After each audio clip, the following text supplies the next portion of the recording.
Welcome back to the Deep Dive. Glad to be here.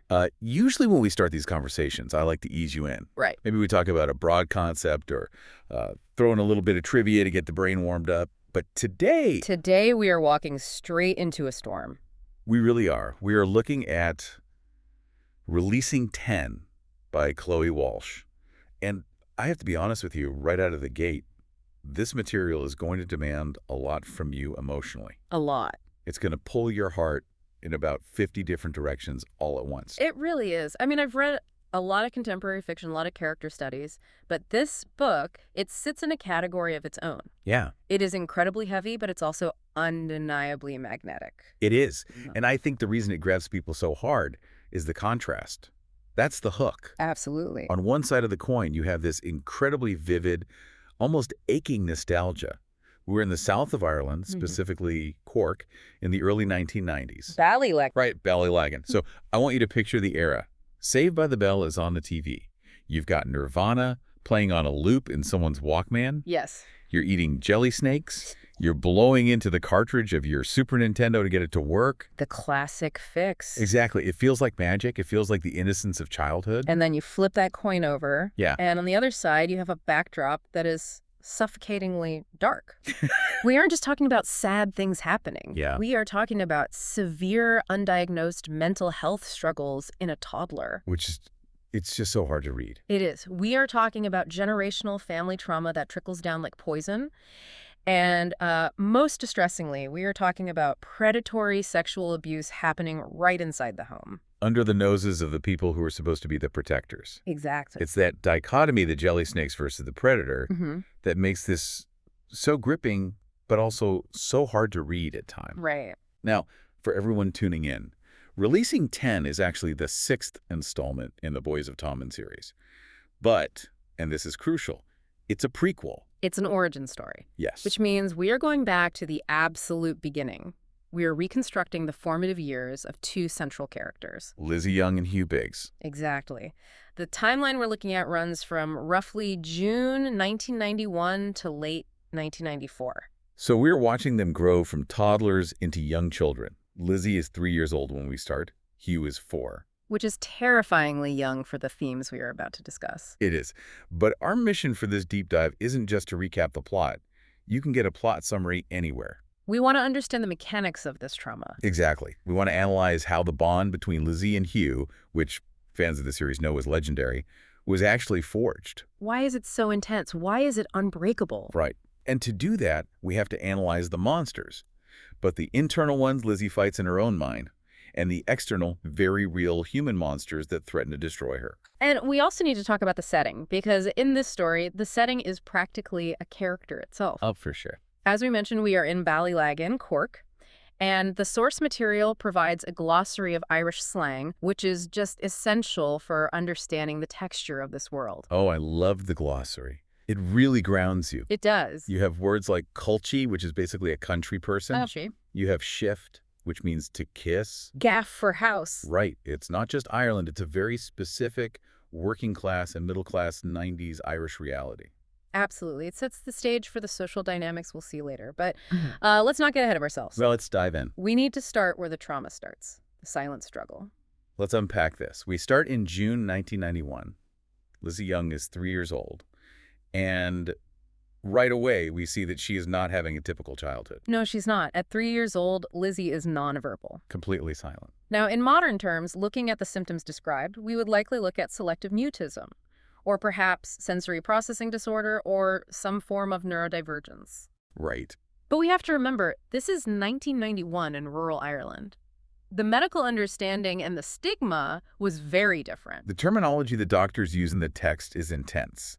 They aren't saying she's on the spectrum. Not at all. They are discussing psychotic episodes. These psychotic episodes, lack of awareness, blackouts, that is heavy, heavy language to apply to a 3-year-old. It really is. But looking at her behavior, you can see why they are panicked. Lizzie has these screaming fits, and she isn't just crying for attention. No. She is scratching herself. She scratches her arms until she bleeds. It's visceral. The text describes it like she's trying to claw her way out of her own skin, like her skin is the trap. And the medical intervention is Well, it creates a massive conflict right at the start. The pink pills. Yes, the doctors put her on medication. The text refers to them as the pink pills, and the side effect is devastating. It turns this vibrant, albeit troubled child into a zombie. She's tired, she's sluggish, she's compliant, but she's not there. And the parents are stuck in this impossible bind. Because when she's off the meds, she's, to use her father's word, feral. Right. But when she's on them, she's a shell. But what I find most fascinating and heartbreaking is that we, the readers, get access to what is happening inside Lizzie's head. The voices. Yes. To the outside world, she's just screaming or staring blankly. But internally, she is hearing whispers. There is a scary voice that commands her. And it's not just auditory, it's visual. No. She has this recurring hallucination of a woman. The scary lady. God, that image stays with you. She describes a woman from the water, clumps of hair, claws, dripping wet. It's terrifying. It's like something out of a Japanese horror movie, but it's living inside a toddler's mind. And the worst part is what the scary lady says. She tells Lizzie she's bad. Yeah. That is the crux of the psychological damage. At 3 and 4 years old, before she can even really speak to her parents, Lizzie's internal narrative is self-hatred. It's awful. She believes she is fundamentally broken or evil. She thinks the scratching is a way to get the badness out. And unfortunately, that internal belief is being reinforced by the external family dynamic. We have to talk about the parents, Catherine and Mike Young. They are polarized in how they deal with this. It's a tragedy of conflicting coping mechanisms. Yeah. You have Catherine, the ma'am. She is the protector. She is fierce. She refuses to send Lizzie away. She constantly affirms her, telling her she's perfect. But Catherine is fighting her own battle. She has recurring cancer throughout this timeline. We see the physical toll that takes. The hair loss, the chemotherapy, the vomiting. She's physically weak, effectively dying by inches. But emotionally, she's the only wall standing between Lizzie and institutionalization. Exactly. And then there's Mike, the dad. It is very easy to paint him as the villain here. Oh, absolutely. And let's be clear, his actions are antagonistic. He calls his own daughter disturbed. He calls her a monster. He actively advocates for sending her to a residential school because he can't handle her. It's brutal to read a father rejecting his child like that. But if we look at the context, is it just cruelty? Or is it something else? It's fear. The text gives us this crucial backstory. Mike talks about history repeating itself. Right. He references a grandfather and a sister, Nell, who had similar issues. Voices, instability. Mike looks at Lizzie, and he doesn't see a child who needs help. He sees a genetic curse. He sees a ghost from his past that has come back to destroy his life. He is operating entirely from a place of terror. He's overwhelmed. He's fearful. And fear often manifests as anger, especially in men of that generation who weren't taught to process emotion. Exactly. He wants to push the problem away, literally send her away, because he's terrified he can't fix it. And caught right in the middle of this war zone is Kaemi, the older sister. Koime's evolution is one of the most interesting subplots in these early years. At the start, she's what, 12, 13? Roughly. And she is resentful. She screams things like, "You ruined everything, and I wish you weren't born." And honestly, as a reader, you sympathize with Lizzie, but you also have to sympathize with Koime. You do. She's a preteen. She wants normal life. She wants to talk about boys and listen to music. Instead, she's moving schools, dealing with a sick mother, and living with a screaming sister who dominates every waking moment of the family's life. But she changes. She does. And it happens because she realizes no one else is going to step up. As the timeline progresses, Kaweemhe becomes a protector. She starts managing Lizzie's secrets. She manages the meds to keep Lizzie stable but awake. She creates a buffer between Lizzie and the dad. She essentially becomes a third parent. There is a specific moment, though, that changes the trajectory of how the family, and especially Kaweemhe, views Lizzie. Yes. It's June 1992, Lizzie's 4th birthday. The genius reveal. This is such a cinematic scene. It really is. Up until this point, Lizzie hasn't spoken a word to her family, not one. Charlemagne actually asks if she's slow, The assumption is that because she is nonverbal, she is cognitively impaired. which is a common misconception with selective mutism. And then, at the birthday table, Lizzie breaks her silence. But she doesn't just babble. She doesn't just say, "Mama." She counts. She counts the candles. 1, 2, 3, 4. And she corrects Kaumhe about her age. It's a thunderclap. In that one moment, she reveals that she hasn't been absent. She has been hyper-aware. She knows colors, she knows numbers, she knows definitions. She's been absorbing everything. Okay. This establishes that Lizzie is actually a prodigy. She is incredibly intelligent, but she is trapped in a chaotic mind and a chaotic nervous system. It flips the script. She's not slow. She's brilliant. But that brilliance is a double-edged sword, isn't it? It is. Because it means she understands everything. She understands the tension. She understands the rejection. She is as oblivious. And that intelligence makes her vulnerability to what happens next even more tragic, because she is smart enough to be manipulated. Which brings us to the darkest part of this deep dive. The predator in the house, Mark Allen. We have to talk about Mark Allen. And I want to approach this carefully, but we have to be clear about what is happening here in the source text. He's introduced as a blow-in to the town. He's a teenager, secondary school age. His dad is dating Sod Gibson, the neighbor. And Mark starts dating Kim A. On the surface, Mark is the perfect 90s boyfriend. He plays rugby. He has the mullet, which, huge in 1993. Very popular look. He's charming to the parents. Mike and Catherine think he's great. He's polite. He seems like a good lad. But beneath that, he is a calculated predator. The way he targets Lizzie, it's grooming in its textbook definition. He isolates her. He uses a game called the Smelly Sock Monster. It starts as play, it starts as attention, and remember, Lizzie is starved for positive male attention. Because her father looks at her with disgust. Exactly. Mark looks at her with interest. He fills that void. He calls her Munchkin. It sounds affectionate to an outsider, but it's part of the trap. He creates a narrative, doesn't he? He uses her own fears against her. He does. He convinces her that she is sick, which she already believes because of the voices. Yeah. And that he has a secret superpower to fix her. He frames the abuse not as a violation, but as a treatment, as a cure. And then he drops the hammer. This is the part that breaks me. He convinces a 4 or 5-year-old child that if she tells anyone about what they do, she will get sick like her mother. Or she will die. It's psychological entrapment. He weaponizes her mother's cancer. He tells her that talking about it makes the sickness spread, so silence becomes a survival mechanism for her. She isn't staying quiet because she's shy. She's staying quiet because she believes she is saving her mother's life. And the abuse escalates. We see glimpses of it in Christmas 1993 and late 1994. He slits into her room. He uses terms like the special hug and the secret tickle. He takes photographs. It's horrific. But the text makes a point to contrast his affection with real safety. Yes. And it's crucial to understand Lizzie's perspective here. She doesn't view Mark as a bad guy in the traditional sense yet. Because she views herself as the bad one. Exactly. And him as the only one willing to touch the badness to fix it. That confusion is the real tragedy. She feels fear. Yes, she feels physical pain. Yeah. But she feels she needs him. It's a nightmare. But thankfully, this story isn't just a nightmare. No, it's not. It's also a story about the dawn. Because just as this darkness is peaking, we get a light. The first meeting with Hugh Biggs. October 28, 1994. The day everything changes. Let's set the scene. It's the school bus. Lizzie is 6 now. Hugh is 7. Lizzie is overwhelmed. The bus is loud. It's chaotic. Kids are screaming. She's picking at her upstart, she calls them, until she bleeds. It's her self-soothing mechanism for anxiety. And this is where the sensory details in the text just soar. Claire, Hugh's sister, and Lizzie's friend introduces them. And Lizzie's immediate reaction to Hugh isn't just visual, it's olfactory. She notes that Hugh smells like soap and strawberries. Soap and strawberries, it's such an innocent, clean scent. It contrasts so sharply with the smelly sock association of Mark. It's like her brain immediately categorizes him as clean, safe. Exactly. And Hugh's perspective here is vital. We get to see Lizzie through his eyes. Most people see the scratching, the silence, the freakish behavior.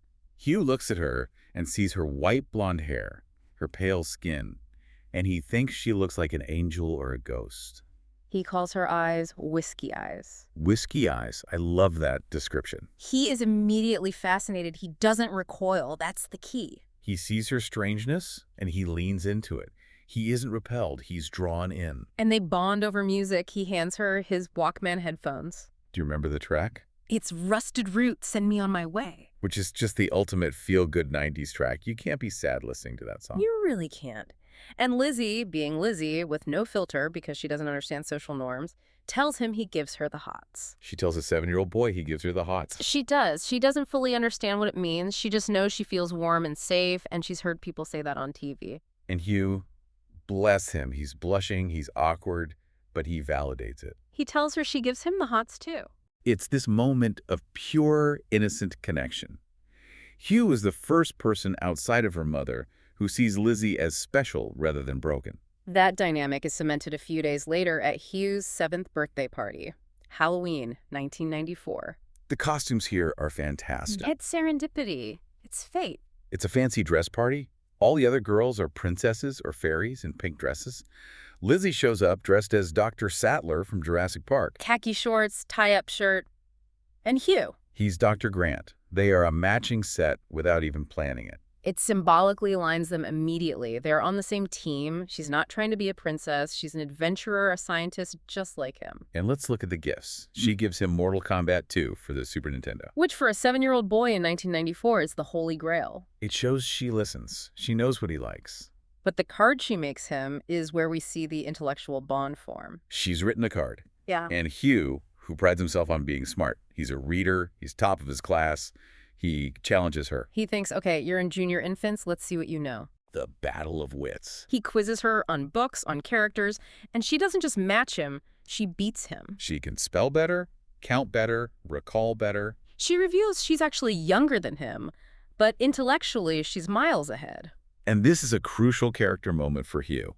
How does he react? This is what defines Hugh Biggs. A lot of boys, especially at that age, might get jealous. They might get mean because a girl is smarter than them. Hugh is impressed. He validates her intelligence. He boosts her confidence. He treats her like an equal. But then the party gets too loud. The sensory overload kicks in. Lizzie starts to spiral. The angry feeling builds. She's about to have a meltdown. This is the critical moment. Normally this ends in screaming and scratching.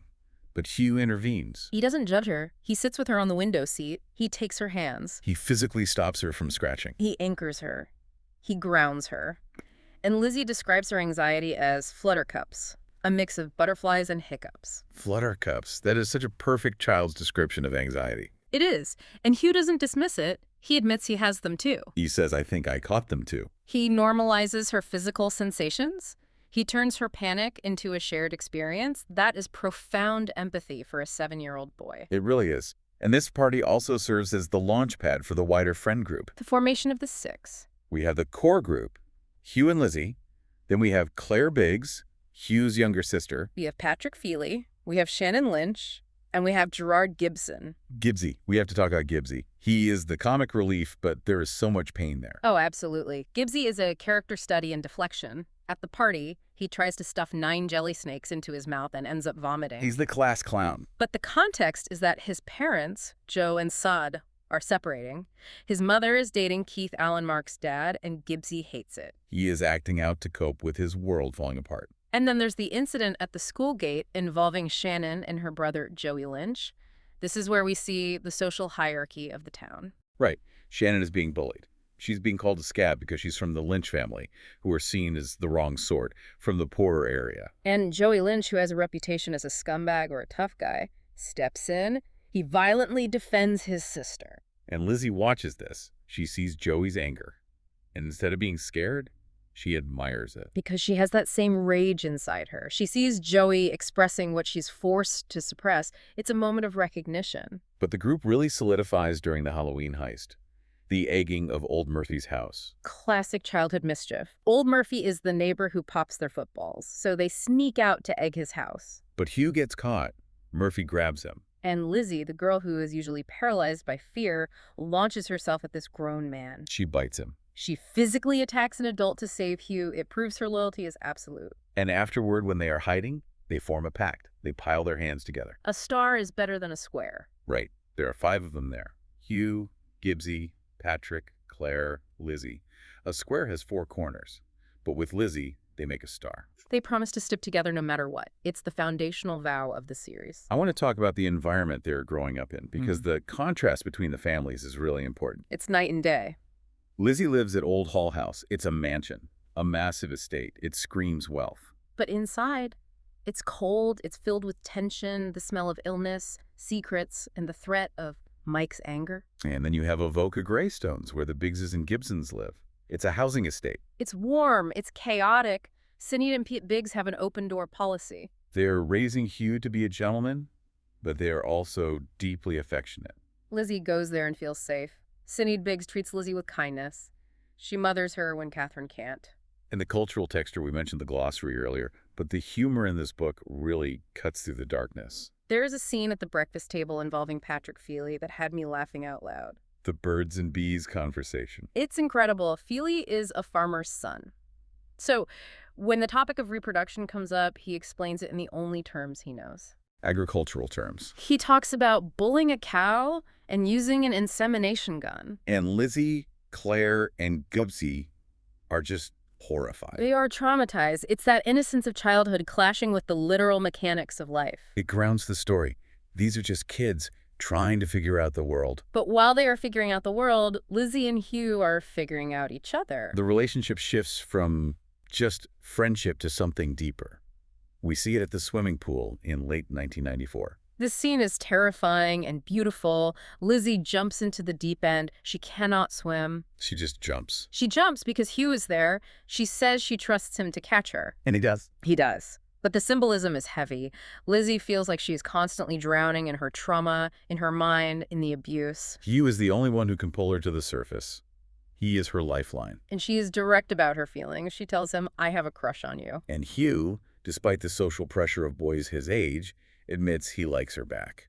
There's a scene where they are climbing trees. Hugh plays the brave knight and calls her milady. But Lizzie flips the script.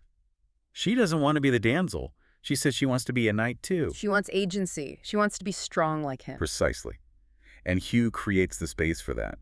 But we also see Hugh's instincts kicking in regarding Mark. The spidey senses. Hugh doesn't know what Mark is doing to Lizzie. Nobody does. But he knows Mark is bad news. There is a scene on a movie night where Mark is there, and Hugh's sister, Claire, is sitting on Mark's lap. And Hugh physically removes her. He acts on instinct. He senses the predation. He tells Claire never to sit on his lap again. It shows that Hugh is naturally protective, not just of Lizzie, but of innocence in general. He is the antithesis of Mark. So as we wrap up this deep dive, we are left with a very complex picture. We are. The central tension is that Lizzie is living two lives. One life is a nightmare, a secret world of abuse, scary ladies in her mind, and the threat of being sent away by her father. The other life is a dream. It's soap and strawberries. It's intellectual validation. It's the safety of the star friendship group. The stakes couldn't be higher. We end the timeline in late 1994. The friendship is solid. But Mark is still in the house. Her mother's cancer is still a threat. And the tragedy is the misplaced guilt. Lizzie believes she is the monster. She believes she is bad.